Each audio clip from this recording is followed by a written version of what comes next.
একদম খারাপ না।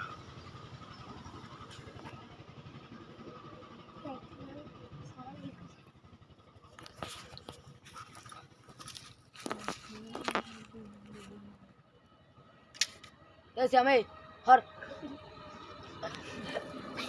ভালো কাজ করেছে এই গাইতে দিয়ে। আমি বলছি কি আমাকে পুকুরে এরকম করে গাইতে দিতে। মসজিদে বলো ও টাকা তো এমনি অন্য জায়গায় খরচ করা হয় না, ওই 5টা গাইতে দিলি হালাই না বলতেছি রে গাইতে দিলি।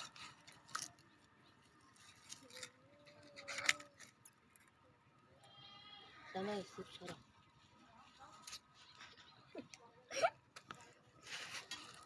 তোরা দুইজনে একই জায়গায় রাখছিস? আমার সে দুই বছর ওই মাথা ধরে দিয়ে একটা পার্সেল বলছি ভেঙে বলাইছে।